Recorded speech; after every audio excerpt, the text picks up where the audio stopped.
from PGI Chandigarh. These are my disclaimers, and I'm sincerely thankful for my friends Dr. Harsh Dora and Nishant Yagnik, who both are here and who actually helped me in developing this concept, and to all members of Professor Mukherjee, who has been my mentor and a terrific common and radiosurgeon in North India. So we had an idea that what is the current status of the radiosurgery learning among the neurosurgeons in the lower middle income countries. Me, Harsh and Kavaljeet, we conducted a survey in the lower middle income countries, and we found that nearly only 1/3 residents had some idea about radiosurgery, 1/3 never heard about radiosurgery, and the rest 1/3 had some idea but they were not sure. So that's a disappointing situation in which nearly around 2/3 of the neurosurgery residents who are going to be the future of the neurosurgery, they do not have any idea what is radiosurgery, which is essentially a neurosurgical tool. And the history of gamma knife radiosurgery in India is pretty old now. It's nearly around 2.5 decades, with the 5 centers actively doing gamma knife, 4 in the public sector, 1 in the private sector, 7 cyberknife centers, 1 proton center, and there are multiple lenient radiosurgery hospitals. The horizon of indications has significantly expanded over the course of the last 3 decades, and practically there is no indication which can be treated either as a standalone therapy or as an adjuvant treatment with the gamma knife radiosurgery, be it a functional indication, benign disorders, malignant disorders, whatever it is. Over the last 5 decades, SRS has made a phenomenal stride in the pursuit of being minimally invasive but equally effective. In 1991, throughout the world, there were only somewhere around 1,700 patients treated, but now in 2020, this number crossed 1.39 million worldwide. And the literature testifies for its effectiveness, feasibility, applicability, but the traditional mindset of a neurosurgeon finds it difficult that to accept it open-hearted. Radiosurgery is essentially a neurosurgeon's tool with more partial, pragmatic, early approach with the primal nuances. This is essentially a neurosurgical knife, a part of your armamentarium. So actually the last 10 years of your life have been really very difficult when your colleagues in the engineering were actually roaming in the Audis and BMW, you were struggling in this rat race. This was your MBBS or the pre-PG when there was a race between the horses and the donkeys. Then you joined an MS where it was a race between the horses, and then I think you should consider yourself to be in an elite clan when you were in the Arabian horses, and you should be proud of that, spending your last 10 to 15 years over that. Whenever a new rookie joined as a neurosurgery resident, I just look at their traits and I ask them, why did you choose neurosurgery among all other super specialty fields? So I find that there are certain traits.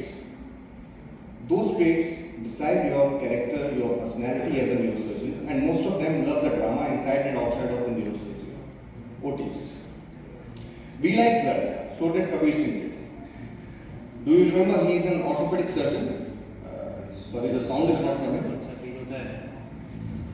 मैं प्रीति के चक्कर में नहीं फंसा था, अभी तक neuro crack किया होता मैंने. लिखने जा रहा हूँ एंट्रेंस, दिखाऊंगा. He is an orthopedic surgeon. He regrets that he was in love of some girl and he just couldn't study properly, and then he had to just settle with the orthopedic surgeon. Being an orthopedic surgeon, he could have studied a little harder. He could have been a neurosurgeon. You all like blood. He loves blood. So the munching of the history of the neurosurgery, I realized that the neurosurgery took a sharp turn in 1980s, and the introduction and development of microneurosurgery by Ghazi Asargil made a sea change in the philosophy of the neurosurgery. With this, for the first time practically, we were able to make some meaningful change in the natural history of these disorders. We could make the lives longer, better, smoother, and the neurosurgery generation in 80s onwards were actually the real heroes of this stride and movement. We are reaping their efforts now. At the same time, we noticed that there were some deficiencies in the system because the morbidity profile also increased. We could increase the longevity, but the functional outcome was probably not good to the expected range. At the same time, we flooded the hospitals with people in the vegetative states because whatever seemed alien to your brain, you tried to remove it, either as microneurosurgery or endoscopic surgery or whatever it is. And we significantly increased the burden to the family, society, and the resources to the people who had a poor functional outcome. Do you know what's this historical photo about? These are the Nazi soldiers who are shown the footage of the Second World War. Every surgeon in every field have their own symmetry where they go in between sometimes to have a look what they did when they were early in the career, middle in the career, and late in the career. Most of these people are actually not able to look at their own deeds, what they did. The same thing happened to a generation of micro neurosurgeons also, because the functional outcome was not good, though the longevity was better. Blood alone moves the wheels of the history. I agree to it. But in the case of the neurosurgery, the history now moved in the absence of blood. And thanks to this gentleman, his name is Professor Lars Nixon, sitting in a conference aghast with the poor functional outcome, he thought that some disorders can be treated without putting a knife, and he actually could make a precise, accurate treatment modality with the help of the acute active radiosurgery. He was the one who gave you the concept of the gamma ray radiosurgery. The administration through the intestinal of the unique and the high dose of the ionizing radiation to the small intracranial volume, anywhere in the brain, anywhere in the no man's land, this was within the reach of the gamma ray radiosurgery. This was just like a surgical strike. You do not injure the intervening brain parenchyma, you deposit a high dose of energy into your target, sparing your surrounding critical neurovascular structure. That was the beauty. It had a precision of your knife, surgical knife. Gamma because it's a gamma rays, knife because the results are mostly comparable to the open surgery, and radiosurgery because it's a radiation tool essentially used by the neurosurgeons. It's different from the conventional radiation because it's mostly single session, sometimes 1 to 5. Dose is pretty high. The 5 hours of the conventional radiation do not work over here. Its effects are rather early, it's safe, and radiosensitivity is not a matter of concern over here. Now comes the question, I love my knife, I love flesh, I love blood. I chose surgery for that, I chose neurosurgery for that. Why are you asking me to get into the radiosurgery? When I was asked to choose among the different subspecialty, super specialty branches in the surgery, I chose surgery, neurosurgery, because I thought this is one area where other people do not approach. It's just not like an appendix where the MBBS is also doing it, the gastrosurgeon is also doing it. Nobody fiddles with you. But the time I left, the situation had changed. You are not only being approached, you are actually being challenged. You all are aware that these neurointervention guys in the radiology, they are challenging you that you cannot put a stent or you cannot coil something. And this is the situation. You look at the field. Spine, pain, skull base, vascular trauma, whatever it is. SRS is still one field which is still in your realm, and you should grab it now. You should try to learn it now so that it doesn't go out of your hands. You think you are invincible? You get an accident, you can't operate properly, you get a tremor in your hand. What's your plan B for your life? Even Amitabh Bachchan had a plan B when the ABCL failed. What's your plan B as a neurosurgeon? You don't have. Once you start counseling the patients, you never tell your own complications. You tell complications of Michael Lawton, Peter Janetta, Sandeep sir, Paritosh sir, your own complications. The problem, microsurgery, endoscopic surgery, all these things are very operator-dependent surgeries.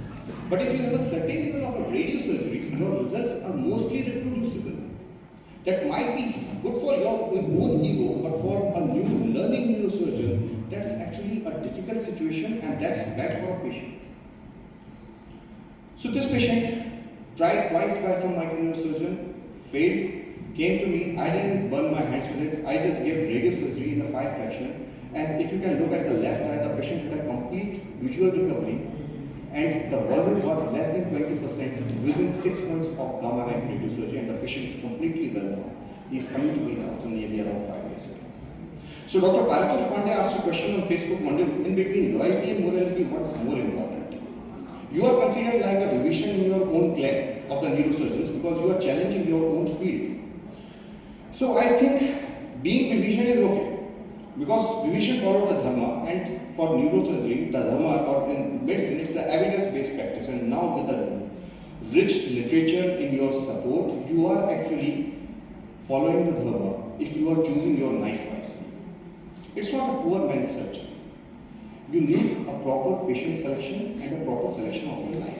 Be a good micro-neurosurgeon first, and then learn the philosophy and the art of the radiosurgery as well. Looking at the limited radiosurgical centers and teaching institutes, the radiosurgery appears to be a mystical and novel first experience with the radiation tool in the realm of the neurosurgeon's first. However, without proper guidance, the initial attempts do not feel that enjoyable as there is no immediate result. There is a latency period of nearly around 3 years. There is no blood bath. Until you understand the philosophy of radiosurgery, you are bombarded with the conflicting messages from the traditional neurosurgeons, radiosurgeons, radiation oncologists. As you no more battle with the blood and the flesh, you remain concerned what your peers think about you. You might be labeled the chicken-hearted of the non-operating neurosurgeons. That's one stigma you do not want to be with. However, once you understand it and learn the science and craft of radiosurgery, you want to perform better every time you perform it. Finally, it's all about money. 4 centers are in public, 1 in the private. Due to the high cost, it's considered that gamma knife is not only not good for the private sector, but actually it's good. Just a couple of slides. It's not a face-off with the microneurosurgery. It's a balanced approach with the combined use of both of your knives properly for your patient, and it's a very cost-effective approach. Be a hybrid neuroradiosurgeon, there is no harm in it. But when I ask you why radiosurgery among gamma knife radiosurgery among all the tools, so if you want to ask somebody how to stay loyal to your husband or wife, there is not a better person than a neurosurgeon to answer this question, because whatever the radiosurgery machine is at their disposal in their hospital, they claim that it's the best machine. If you Google it, what are the gamma knife radiosurgery centers in India? Every tier A, tier B, tier C city is actually performing gamma knife, and actually the centers which are performing gamma knife is never mentioned on the Google. I do not know who is this guy, this is Bojwani. And if you ask who are the best surgeons for the gamma knife radiosurgeon, except for Dr. VP Singh, none other name comes. There are hardly 10 to 15 people who actually perform gamma knife. Their name is not here. So it's not just about the hitting the right target. It's about missing the healthy brain. That's the motto of the gamma knife radiosurgery, and that kind of a precision, that efficacy, that safety you cannot achieve with any other radiosurgery tool except for the gamma knife radiosurgery. The hospitals sometimes ask the patient to come to them, telling them that they do gamma knife when they treat the patients with some other machine, because they themselves know that gamma knife is actually the benchmark of its precision, efficacy, and the accuracy and the safety. It has a superior evidence based in the literature. There are definitely places for other radiosurgery tools, but their indications are entirely different, and one should accept it. So, as you gain practice and experience coming out of this midlife crisis, you tend to look at the art behind the scene. When you are a Picasso, the difference is no longer of the skill, but that of an artistic tone. There are major hurdles like the lesser awareness in the general population, surgeons' ego, competitive economic interest, patients who frequently Google and then ask you about the physics behind the radiosurgery. In the last slide, take you to the Michelangelo. So this is Sistine Chapel, and have you ever wondered why these 2 fingers never meet? The God has extended his finger completely, but Adam has flexed his distal phalanx. That distal phalanx is actually the free will. Until you want to learn it, you want to embrace it, it's not going to happen. It demands a thorough knowledge to be impregnated into a young neurosurgeon's mind at the time of their training, else it would fascinate you or it would frighten you with the biased opinions. So choose your patient wisely, choose your knife wisely, use both the knives, sometimes as a standalone, sometimes as an adjunct. Thank you so much. Thank you. Thank you, Dr. Nice presentation.